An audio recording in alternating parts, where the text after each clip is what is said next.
साथियों नमस्कार। Pet wellness with doctor Jitendra Kalra इस चैनल में आपका स्वागत है। यदि आप पेट लवर हैं, पेट ऑनर हैं या आपके किसी मिलने वालों के पास पेट है, चाहे कुत्ता हो, बिल्ली हो या अन्य कोई पेट हो, तो ये चैनल आपके लिए है। इस चैनल पे मैं पेट्स के बारे में, इनके रखरखाव के बारे में, इनके रोगों से बचाव के बारे में और इनको सही तरीके से इनको एज ए ट्रू कंपेनियन अपने साथी के रूप में रखने के लिए के बारे में मैं समय समय पर विभिन्न जानकारियाँ आपको देता रहता हूँ। आज मैं जिस विषय पर बताने वाला हूँ वह है ओबेसिटी। जी हाँ, ओबेसिटी यानी मोटापा। यह परेशानी पेट्स में भी मिलती है और इस ओबेसिटी के लिए हम पेट ऑनर, जी हाँ, पेट ऑनर ज़्यादातर केसेस में स्वयं जिम्मेवार है। यदि आप ये सोचते हैं कि आपका पेट अच्छा ओबेस है, मोटा है, तो एक ये अच्छा दिखता है, बट ऐसा नहीं है। आप उसकी लाइफ को घटा रहे हैं। रिकॉर्ड्स के अनुसार, जो रिसर्चेस हैं उसके अनुसार, एक जो पेट हेल्दी पेट है, जो ओबेस नहीं है, जो मोटापा से ग्रसित नहीं है, वह डॉग जो है एक मोटापे से ग्रसित डॉग से लगभग 2.5 साल ज़्यादा जिंदगी व्यतीत करता है। और ये चीज़ तो आप जानते ही हैं कि मोटापे के साथ साथ कई बीमारियां एसोसिएटेड होती हैं। जो बीमारियां इसमें एसोसिएटेड होती हैं वो भी मैं बता देता हूँ। जैसे फैटी लीवर डिजीज़ है, जो कि आगे बढ़कर डायबिटीज़ का भी एक मुख्य कारण बनती है, या फिर एक हैवी डॉग जो भी है उसमें जोड़ों की समस्या बहुत जल्दी, जोड़ों में दर्द की समस्या बहुत जल्दी आती है। इसके अलावा हार्ट डिजीज़, सांस लेने के में तकलीफ और स्किन डिजीज़, इस तरह की परेशानियाँ ये काफ़ी हद तक एक फैटी डॉग्स में आती है। और यहाँ तक देखा गया है कि कैंसर डॉग्स में, कैंसर की वजह, जो कैंसर जो बीमारी होती है वो भी फैटी डॉग्स में ज़्यादा देखा गया है।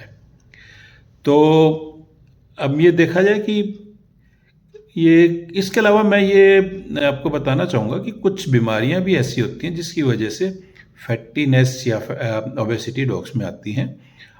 जस्ट लाइक हाइपरथायराइडिज्म या फिर कुशिंग डिजीज़, इसमें भी ओबेसिटी हो जाती है अगर अपन सही तरीके से उनकी देखभाल नहीं करें तो। इसके अलावा अपन कुछ डॉग्स या बिचेस को न्यूट्रलाइज करते हैं, यानी कि अगर हम उस बच्चे से या उस डॉग या बिच से हमें बच्चों की आवश्यकता नहीं है तो उसका ऑपरेशन करा देते हैं, बच्चेदानी का ऑपरेशन करा देते हैं या कास्ट्रेशन करा देते हैं। उस केस में भी फैट डिपोजिशन होता है और उसमें ओबेसिटी की संभावना ज़्यादा हो जाती है।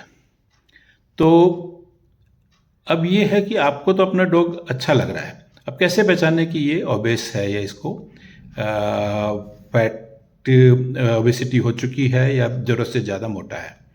तो हर डॉग की, जैसा कि आप जानते हैं कि बहुत सारी ब्रीड्स डॉग्स की पूरे विश्व में है और इनका वज़न, एडल्ट डॉग का वज़न 1 किलो से लेकर 90 किलो तक की अलग अलग ब्रीड्स के हिसाब से होता है।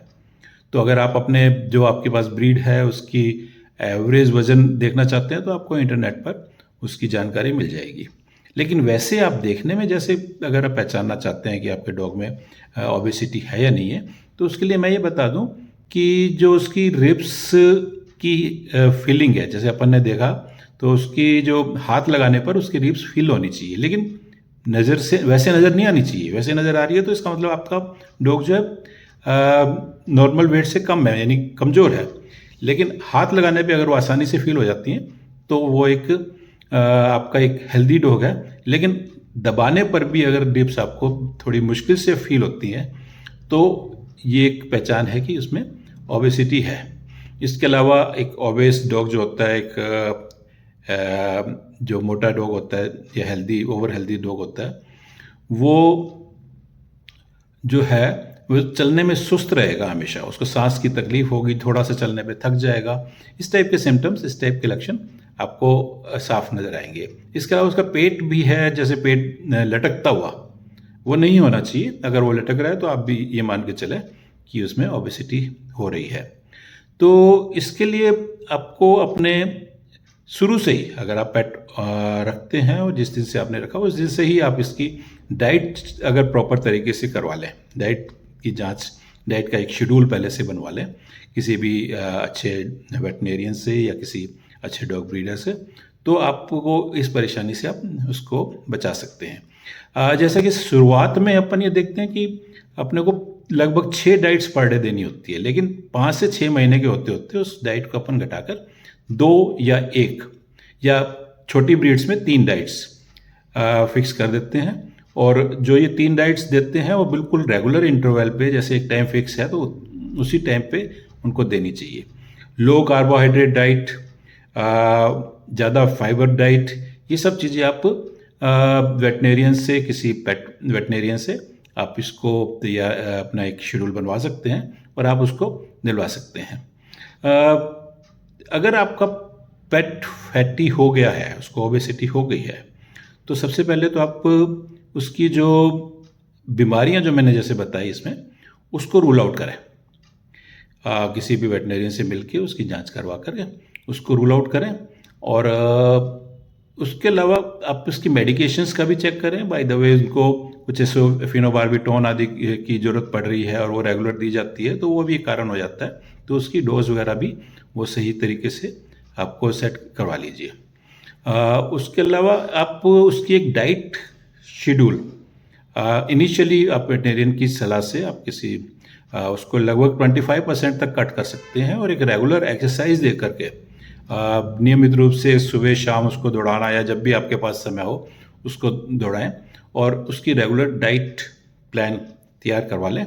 और आजकल मार्केट में भी कई high fibre low calorie diet pets के लिए उपलब्ध हैं, आप उनको भी आप इसके उपयोग में ले सकते हैं। उसकी क्वालिटी, उसकी क्वांटिटी आप किसी अच्छे टेक्निकल आदमी, किसी वेटनेरियन से आप कंसल्ट करके वो सेट करवा सकते हैं।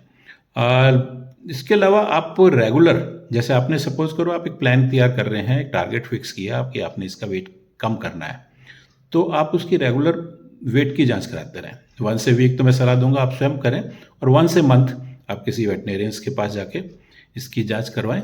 और अगर एक माह में 1% से कम का वजन रिड्यूस हुआ है, तो आप फर्दर उसकी डाइट को 15 से 20% फर्दर उसको कम करवा सकते हैं, जिससे कि उसकी जो डिज़ायर्ड वेट है, जो डिज़ायर्ड ओबेसिटी है, और उसको प्राप्त कर सकें।